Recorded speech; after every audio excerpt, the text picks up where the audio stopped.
Jamie Dimon, atual presidente do maior banco de varejo dos Estados Unidos, JP Morgan, disse em uma conferência em Nova York que o Bitcoin era uma fraude.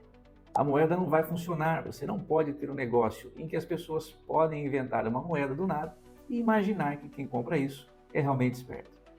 Poucos anos depois, o JP Morgan anunciou que começará a processar transações em cripto e fornecerá serviços bancários para as duas grandes corretoras cripto americanas, a Gemini e a Coinbase. E hoje possui sua própria criptomoeda ligada ao dólar americano, a JPM Coin, além de ter criado uma área dedicada ao desenvolvimento de tokens e blockchain, chamada Onyx. Nesse vídeo vou te mostrar por que você não deve ignorar o Bitcoin e a importância de entrar no momento certo para aproveitar a onda que já começou a se formar e poderá levar o Bitcoin a patamares inimagináveis. Você vai acompanhar os conteúdos desse vídeo em 3 partes, para facilitar a aprendizagem. Na primeira parte, vou resumir os fundamentos básicos do dinheiro para você ficar saber quais riscos e benefícios o Bitcoin nos oferece. Se você não entender as fraquezas da moeda fiduciária atual, você não verá os benefícios e certamente desprezará todo o potencial transformador do Bitcoin. Na segunda parte, você vai entender por que devemos acumular Bitcoins como reserva de valor, como se fosse uma joia valiosa que acompanha a família de geração em geração. Na terceira parte, vou te mostrar quais empresas e países estão a incluir bitcoins em seus caixas a fim de criar lastro financeiro do mesmo jeito que países fazem reservas em ouro, como forma de segurança em épocas de crises financeiras.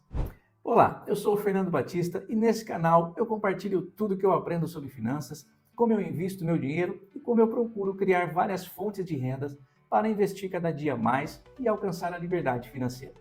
Já deixa seu like no vídeo para ajudar o canal a crescer e fazer com que essas informações cheguem a mais pessoas. Se inscreva no canal e toque no sininho para não perder os próximos vídeos. Bom, para termos um ponto de partida, quero te perguntar se você acredita que o Elon Musk é mais inteligente que eu e você. E os gêmeos Tyler e Cameron Winklevoss? E o Larry Fink, Michael Saylor, Changpeng Zhao da Binance? Se sua resposta foi sim, então podemos contornar os conceitos mais técnicos do Bitcoin e avançar, usando como chancela a aprovação para o uso do Bitcoin de pessoas mais capacitadas que nós para verificar e validar o seu uso. Todos esses caras entenderam como o Bitcoin gera valor no longo prazo e, principalmente, como o Bitcoin foi disruptivo ao se tornar um ativo digital capaz de colocar em xeque o sistema monetário fiat. E não é por pouca coisa, simplesmente o Bitcoin tira todo o controle que o governo tem sobre o nosso dinheiro, como era antigamente, antes de existir os bancos, quando as pessoas faziam a sua própria custódia do seu dinheiro, em casa, debaixo do colchão ou em cofres particulares. Durante toda a história do desenvolvimento humano, eram feitas trocas por mercadorias ou escambos, que poderia ser qualquer bem que tivesse valor para uma das partes. A evolução desse sistema de trocas evoluiu ao longo do tempo, devido às novas complexidades em que foram surgindo e levou naturalmente até o padrão ouro. Este prevaleceu entre 1870 até o início da Primeira Guerra Mundial em 1914, período em que o Reino Unido era potência mundial e por sua importância no comércio internacional impôs ao mundo o padrão Libra-Ouro. Durante o período de 1914 a 1944, caracterizou-se pela desordem monetária e pela inexistência de uma referência monetária padrão. Após o fim da guerra, quando os Estados Unidos emergem como uma nova potência mundial, o Ocidente passa a ter uma nova ordem monetária e econômica internacional. Ao se tornarem a nação hegemônica, os Estados Unidos impõem ao mundo o dólar como moeda internacional. Entretanto, ainda era lastreado em ouro. Em 1944, nos termos dos acordos de Bretton Woods, o padrão Libra-Ouro, que regeu de 1870 a 1914, dá lugar ao padrão Dólar-Ouro, sendo que o sistema de Bretton Woods vigeu até 15 de agosto de 1971, quando os Estados Unidos, sob a gestão do presidente Richard Nixon, aboliram unilateralmente a conversibilidade do dólar em ouro, determinando, além da extinção do próprio padrão ouro, o surgimento do regime baseado em moedas fiduciárias de flutuação monetária, que vigora até os dias de hoje. O padrão ouro não foi algo planejado, mas sim surgiu a partir de uma aceitação geral da utilidade do ouro como uma moeda universal. Quando as mercadorias competem pelo papel da moeda, aquele que com o passar do tempo perde o menor valor, toma o papel de moeda. É importante destacar que o ouro, por ser escasso, dificilmente acompanharia o crescimento da riqueza dos países. Por esse motivo, o lastro do ouro teria de ser subdividido, perdendo a sua proporção de equivalência ou, de forma natural, se tornaria extremamente caro, respeitando a regra de oferta e demanda. Esse resumo que eu acabei de apresentar é importante para você entender a situação atual e o porquê temos um sistema monetário que recebe o nome de curso forçado. Isso significa que a moeda instituída e o seu valor é assegurado por decreto governamental, e não porque a moeda em si tem algum valor próprio. Assim, temos a moeda fiduciária completamente à mercê do governo, sendo impressa livremente, fazendo com que a moeda seja diluída e a valer cada vez menos. O Bitcoin foi criado entre os anos de 2008 e 2009 por Satoshi Nakamoto, um desenvolvedor ou um grupo de pessoas que nunca se identificaram. O Bitcoin ele foi projetado para ser completamente descentralizado e não controlado por nenhuma autoridade única. Com um suprimento total de 21 milhões, sua escassez e natureza descentralizada o tornam quase impossível de inflacionar ou ser manipulado. Por esse motivo, muitos consideram o Bitcoin como a melhor reserva de valor, ou até considerado o ouro digital. Vamos ver alguns dados para embasar melhor tudo o que falei até agora sobre o avanço e a adoção do Bitcoin pelas pessoas e entidades. O Bitcoin é considerado o ouro digital e, por isso, vamos comparar a cotação de seus preços ao longo do tempo para termos uma ideia de grandeza e adoção. O ouro tem alguns desafios para quem desejar possuir. Um deles é fazer a autocustódia, ou seja, guardar por conta própria e com segurança. Além disso, o ouro não tem muita liquidez. Isso significa que, quando desejar vender, terá dificuldade para encontrar um comprador que pague pelo preço da cotação da commodity, isto é, o preço que pagaria para comprar o título de ouro. O Bitcoin, ao contrário do ouro, tem muita liquidez, e isso é importante. Uma vez que precisar vender por qualquer motivo, você conseguirá converter em dinheiro novamente. E para autocustodiar o Bitcoin, por ser digital, deverá armazená-lo em uma wallet, que é uma aplicação online ou offline que se comunica diretamente com a blockchain. Entenda-se blockchain como um livro contábil e registra as movimentações de compra e venda de ativos digitais que acontecem no mundo todo. São como contratos que firmam um acordo de compra e venda entre duas partes. Registram as quantidades de criptomoedas associadas em cada endereço público e outros dados importantes. Quando você detém suas chaves privadas, você tem o controle exclusivo dos bitcoins armazenados em um ou mais endereços na blockchain. Na blockchain é onde fica registrado todos os bitcoins já minerados e os que ainda serão. O Bitcoin em si nunca sai da blockchain, ele não existe de forma física. O que você armazena ao fazer autocustódia são as chaves privadas que te permitem acessar e movimentar os bitcoins que estão registrados na blockchain.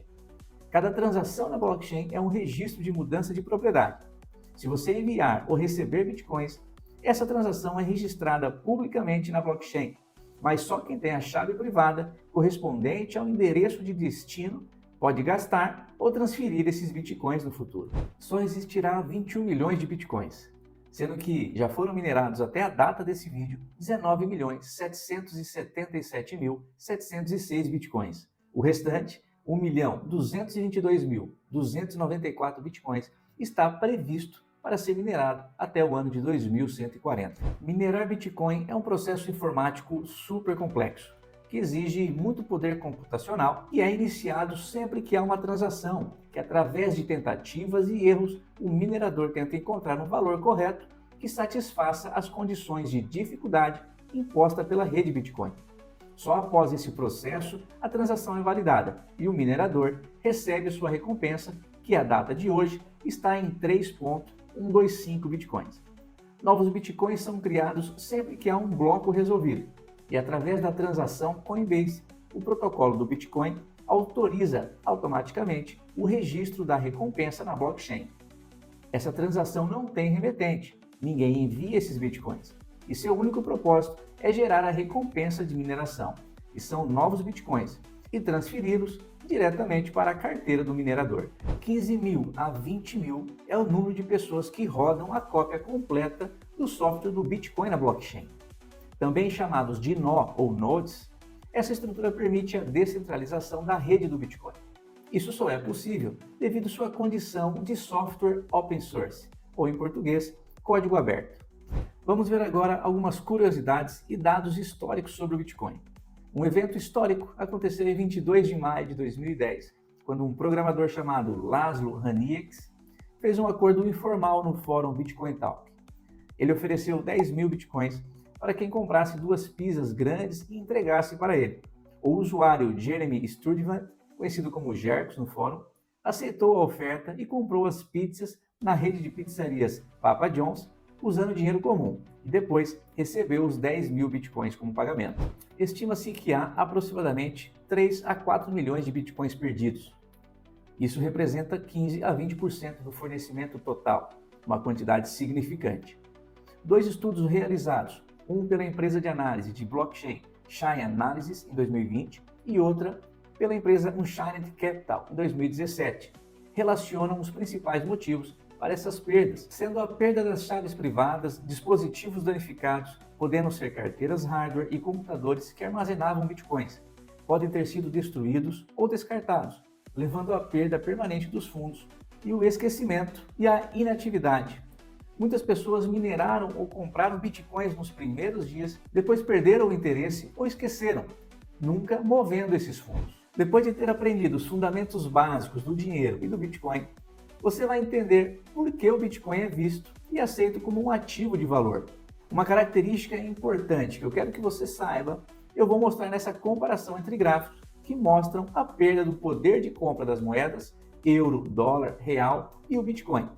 Todos os gráficos mostram um período desde o início da moeda até hoje. E por último, uma comparação entre o preço do ouro versus Bitcoin. Nesse primeiro gráfico da perda de poder de compra ao longo do tempo, você pode ver como o dólar, o real e o euro se desvalorizaram ao longo do tempo devido à injeção de mais moedas impressas pelos governos. Por exemplo, o dólar, ele perdeu desde o seu início 98%, já o real 94% e o euro, que menos depreciou, 46%. Nesse segundo gráfico, que mostra a evolução do preço do ouro ao longo do tempo, você pode ver como o ouro se valorizou. Ele ficou praticamente 3 décadas lateralizado e depois disso ele disparou. Lembrando que o ouro muitas vezes é usado como um hedge, um ativo para se proteger de grandes oscilações ou crises econômicas. Nos últimos 12 meses, você pode ver, ele rendeu 37% de 12 meses para trás. O ouro ele é o ativo que tem a maior capitalização de todos os ativos que existem. Hoje, o ouro tem uma capitalização, um market cap, de 18,43 trilhões de dólares. Nesse gráfico agora, você pode ver a evolução do Bitcoin.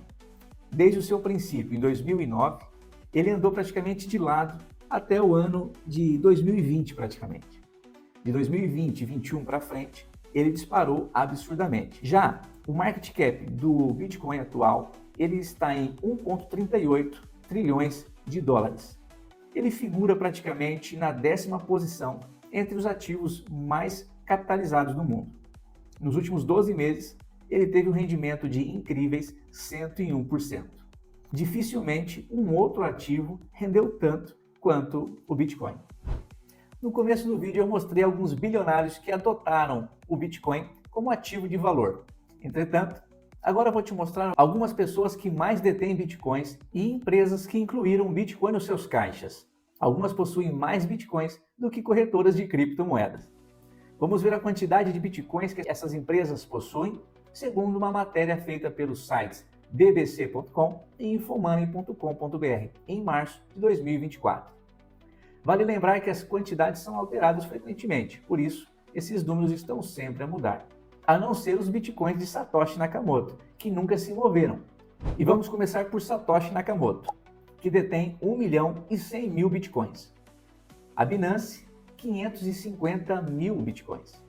A MicroStrategy, empresa do CEO e presidente Michael Saylor, 214 mil bitcoins. Os Estados Unidos, 207 mil. A China, 194 mil bitcoins. A BlackRock, 150 mil bitcoins.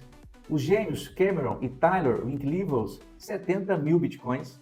Tim Draper, 30 mil bitcoins, Michael Saylor, 18 mil bitcoins, Tesla, 9.700, Peter Thiel, 3.600 e por último, El Salvador, o país, com 2.800 bitcoins. Vamos ver os principais meios para comprar Bitcoin. A começar pelo mais simples, que é através de corretoras de criptomoedas. Depois veremos P2P, por último, os ETFs. Como estamos a falar de dinheiro, e dinheiro é uma causa de preocupação constante por parte das autoridades, devido ao terrorismo internacional ou comércio ilegal, as exchanges são obrigadas a recolher informações pessoais dos clientes. Essa prática é chamada de KYC. É o acrônimo de Know Your Customer, ou Conheça o seu cliente. Uma prática regulatória desenhada para assegurar a identidade dos clientes, suas atividades financeiras e os riscos que eles podem representar. Vamos ver as principais corretoras de criptomoedas, segundo o artigo da Forbes, que listou as principais corretoras criptos em 2024. São elas: Kraken, Gemini, Crypto.com, KuCoin, Coinbase e a Binance não poderia ficar de fora dessa lista, embora eu é que acrescentei, uma vez que é a maior corretora de criptomoedas do mundo. O jeito mais simples para comprar Bitcoin hoje em dia é através de corretoras. O processo de comprar evoluiu bastante. As corretoras criaram aplicativos, apps para telemóveis que facilitaram o processo de compra e venda. O processo é basicamente enviar o dinheiro para a corretora via o seu banco de preferência. Uma vez que o dinheiro foi recebido pela corretora, você já poderá realizar sua transação. Para isso, basta escolher o Bitcoin, escolher a quantidade que poderá ser frações de Bitcoin, que é chamado de Satoshi ou Sats, sendo este a menor unidade de Bitcoin. Quando você comprar por uma corretora, a custódia é feita pela corretora que detém o controle da chave privada na blockchain, até que você envie o Bitcoin para o endereço da sua wallet. Outro meio para você comprar Bitcoin é através do P2P, ou Peer-to-Peer, ou ponto a ponto em português, que é uma transação de uma pessoa para outra, diretamente, sem intermediário e sem verificação QIC. Nesse caso, os satoshis transacionados vão ser alocados na blockchain e só você poderá aceder a partir desse momento. Nesse caso, ao comprar de outra pessoa, a corretora não está a participar da transação e a custódia ficará sob sua responsabilidade. Comprar por P2P não é recomendado para quem está a começar, porque exige maior conhecimento, tanto para encontrar quem queira vender ou transacionar usando uma chave pública. E fazer a autocustódia exige cuidados importantes. Caso algo corra mal, dificilmente conseguirá recuperar seus satoshis. Agora, se ainda não está preparado para mergulhar de vez nesse mundo cripto, mas quer participar na mesma, há um jeito mais simples. Entretanto, você não terá o controle do seu Bitcoin. E eu estou a falar de comprar via ETF Spot de Bitcoin. O ETF, sigla em inglês para Exchange Traded Fund, que pode ser traduzido livremente para fundo negociado em bolsa, é um fundo de investimento gerido por uma entidade competente, que faz gestão de compra e venda dos ativos que compõem o portfólio. O ETF acompanha um índice como benchmark, nesse caso, o preço do Bitcoin. Isso é muito parecido com comprar ações de empresas na corretora de ações na Bolsa de Valores. Você escolhe um ETF que pode ter um ou muitos outros ativos dentro, como por exemplo, recentemente foi aprovado pela SEC dos Estados Unidos um ETF que é composto por ouro e Bitcoin. Mas o ETF de criptomoedas é particularmente recente, sendo um ETF um excelente meio para investir em ações de empresas através de um único ativo, como é o caso do ETF IVV, que rastreia o índice S&P 500, que compõe as 500 empresas americanas de grande e média capitalização. Sobre esse assunto, prometo abordar em outros vídeos. Se você quer aprender mais sobre ETFs, deixe nos comentários para eu saber. Chegamos ao fim do conteúdo e nesse vídeo você pôde aprender de forma simples os fundamentos do dinheiro e do Bitcoin para conseguir identificar os principais pontos que o Bitcoin se difere da moeda fiduciária, alguns dados históricos e, por último, conheceu as principais corretoras de criptomoedas e os meios para comprar Bitcoin. Você que ficou comigo até o final, eu peço que deixe o seu like, se inscreva no canal e toque no sininho para não perder nenhum conteúdo. Esse canal é recente e eu quero pedir que me ajude a chegar em 500 inscritos, que é o primeiro requisito exigido pelo YouTube para monetizar o canal. Me acompanhe para aprendermos juntos a multiplicar nosso dinheiro e a criar várias fontes de rendas, ativas e passivas. E por último, compartilhe esse vídeo com quem você acredita que gostaria de aprender sobre o Bitcoin. Um abraço e até o próximo vídeo.